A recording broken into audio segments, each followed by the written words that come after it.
Salut à tous, c'est Laurent, je suis très heureux de vous retrouver pour cette nouvelle vidéo sur la chaîne L-Prod. Dans cette vidéo, on va parler de l'actualité du Starship, c'est un petit peu l'actualité du moment, puisque le Starship devrait voler pour un vol assez particulier d'ici la fin du mois ou début septembre.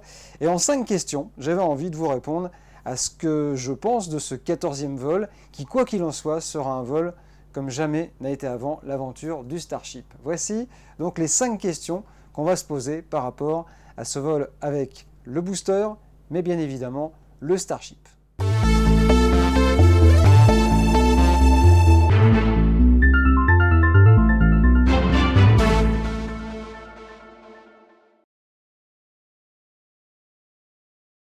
Alors oui, cette première question, les enjeux du 14e vol, ils sont nombreux parce que dans ce 14e vol, l'objectif, on l'a bien compris, c'est de rattraper le vaisseau en lui-même, c'est-à-dire le deuxième étage du Starship. Ça, on le sait parce que la version V3 de ce ship est maintenant bien aboutie. C'est ce qu'a dit l'entreprise de SpaceX, c'est ce qu'a déclaré d'ailleurs son patron Elon Musk. Effectivement, on peut dire que cette version V3 a rempli toutes ses missions. On peut voir par exemple comment s'est fait l'amérissage du vol 13 et du Starship 40. Il est revenu intact, il ne s'est même pas désintégré ou n'a pas explosé en tout cas en tombant dans la mer. Donc c'est une grande précision pour le Starship. Donc la version V3, on a testé aussi les satellites Starlink, on sait que ça fonctionne.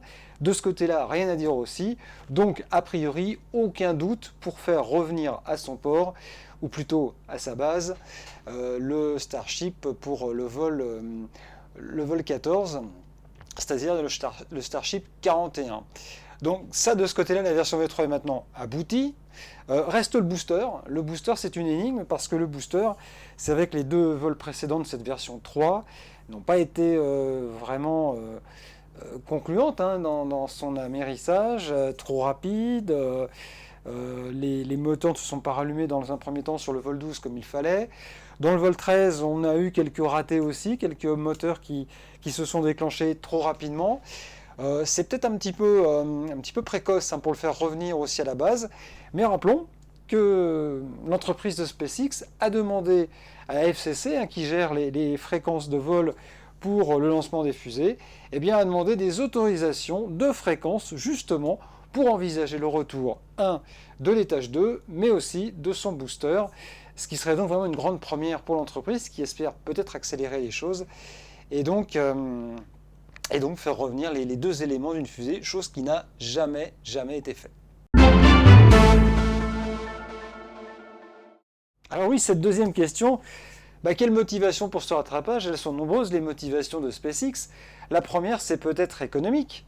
D'abord parce que, si on regarde l'indice boursier, la cotation de l'action de SpaceX, elle est montée en flèche, et puis elle est bien redescendue depuis fin juillet, début août, avec même un niveau qui est vraiment au ras des pâquerettes, en dessous pratiquement de l'offre d'achat de l'action. Alors, c'est pour cela aussi que le PDG, Elon Musk, a fait une déclaration rapide dernièrement, pour expliquer tout ce qui s'était passé avec la Falcon 9 par le passé, qui avait eu pas mal d'échecs au début, et puis aujourd'hui qu'elle était devenue la fusée indispensable pour la NASA et pour les États-Unis, pour envoyer des hommes justement autour de l'espace, autour de la station orbitale, dans la station orbitale, et puis aussi pour envoyer des charges cargo justement pour alimenter l'ISS, pour des sorties extravéhiculaires. Bref, aujourd'hui la Falcon est devenue la fusée vraiment la plus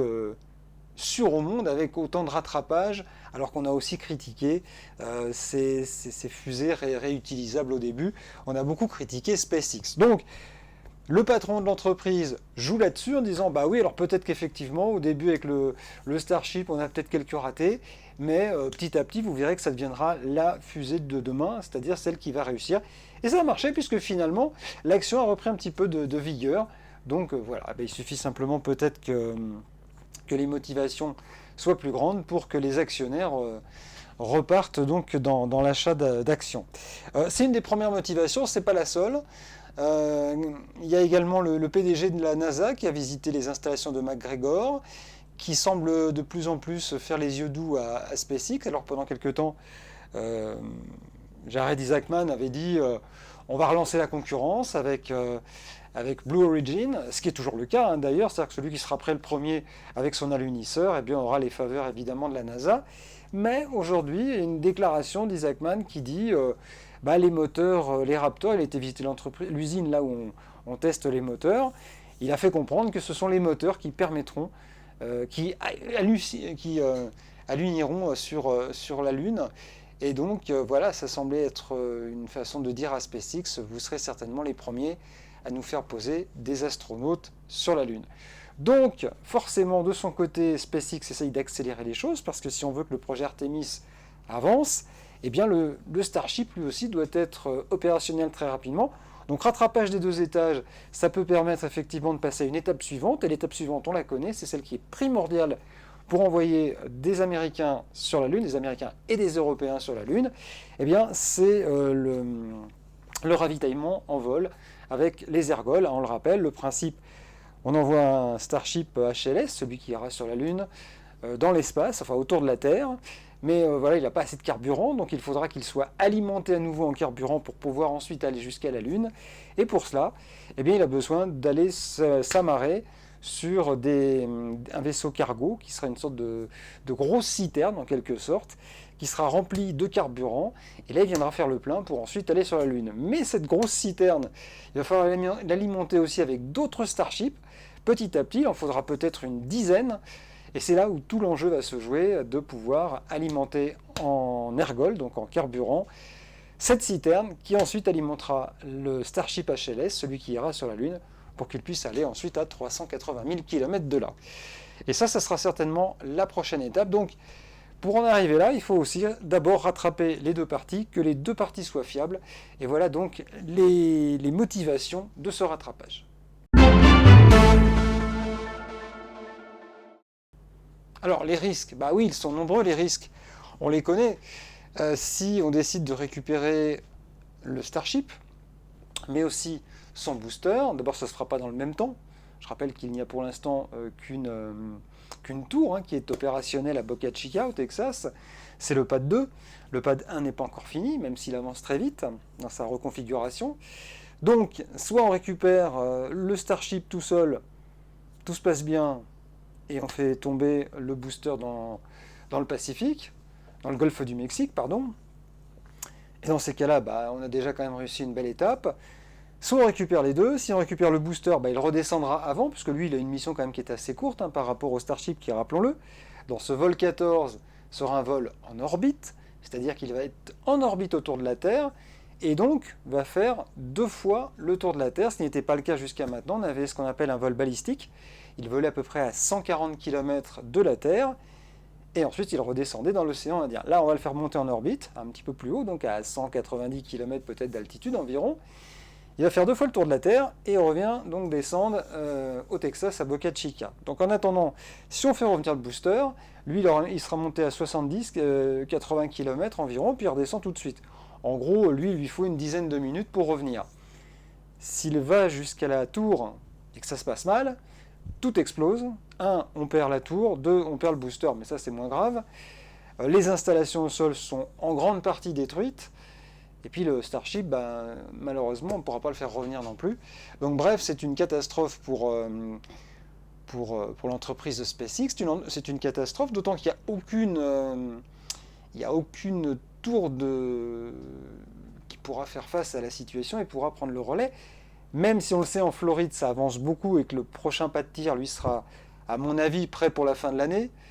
Le deuxième pas de tir, s'il n'est pas endommagé, enfin le premier pas de tir de Boca Chica, peut être prêt aussi d'ici la fin de l'année, mais il y aura pas mal de destruction au sol. Mais je pense aussi quand même, c'est là, l'intelligence peut être aussi des ingénieurs de SpaceX. S'il se passait le moindre problème, déjà, ils ne feraient pas revenir, au dernier moment, ils peuvent savoir si ça se passe mal, ils ne feraient pas revenir le booster, ils peuvent l'évacuer dans l'océan.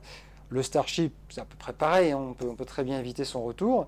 Et puis, si dans le pire des cas, on faisait revenir le booster et que ça se passait mal, que tout explosait, on sait qu'en Floride, voilà, les installations sont bientôt terminées et que le retard serait peut-être pas énorme.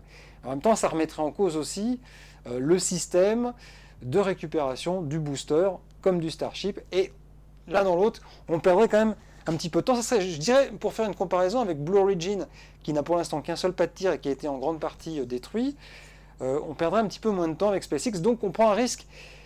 C'est un petit coup de poker, mais c'est pas un gros coup de poker. Voilà ce que je voulais dire.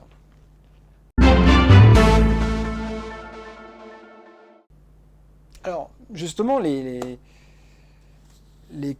conséquences de ce prochain échec, ça pourrait être aussi une façon pour la NASA de revoir ses plans pour le projet Artemis, pour le vol 3 d'Artemis qui doit se passer en orbite terrestre, avec la jonction entre la cabine Orion, le Starship, cette version-là du Starship, qui sera un petit peu modifiée à son extrémité, mais ça sera cette version-là, pas la version lunaire, et puis le Blue Moon de Blue Origin.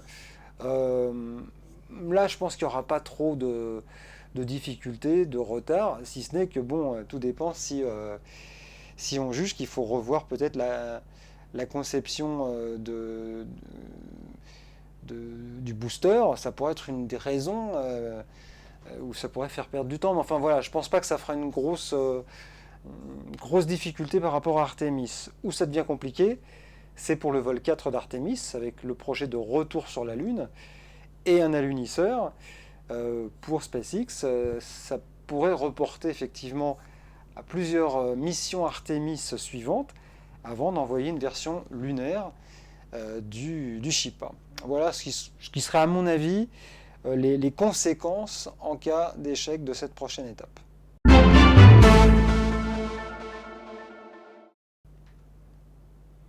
Alors, on arrive à la dernière question. À quand le prochain tir? C'est très simple. Le prochain tir, si tout va bien, il y a une demande auprès de la FAA, l'administration qui gère les autorisations de vol aux États-Unis, qui a été posée pour le 28 août prochain. Alors, quand on dit le 28 août, c'est à partir du 28 août. Ça veut dire que d'après, on va dire, les rumeurs qui circulent actuellement au sein de SpaceX, on est entre la fin du mois et début septembre pour ce 14e vol qu'on attend avec impatience. Alors autant vous le dire, s'il avait lieu un vendredi soir, je pense, en particulier c'est un vendredi soir, si je ne dis pas de bêtises, le 28 août, oui c'est un vendredi. Si ça avait lieu le vendredi 28 août, écoutez, ça serait avec plaisir que je retransmettrai en direct sur la chaîne L-Prod ce 14e vol. D'autant plus qu'il serait historique, imaginez, retour du booster, le booster dans un premier temps, et puis ensuite le ship qui reviendrait 1 heure à 1 heure et demie à peu près après, le temps qu'il fasse deux révolutions autour de la Terre, et qu'il revienne donc à Boca Chica. Quand on va vivre ce moment, ça va être un moment exceptionnel. Si on ne peut pas le vivre en direct, bien sûr, on aura l'occasion de vous montrer les images sur la chaîne. Donc pensez à vous abonner si ce n'est pas encore le cas. Et puis bien sûr, n'hésitez pas à mettre un pouce si vous avez aimé cette vidéo et cette petite analyse pour ma part, en tout cas du vol 14, qui n'engage que moi sur tout ce que je viens de vous dire. Merci à vous et à très bientôt pour de nouvelles aventures dans l'espace et dans les airs.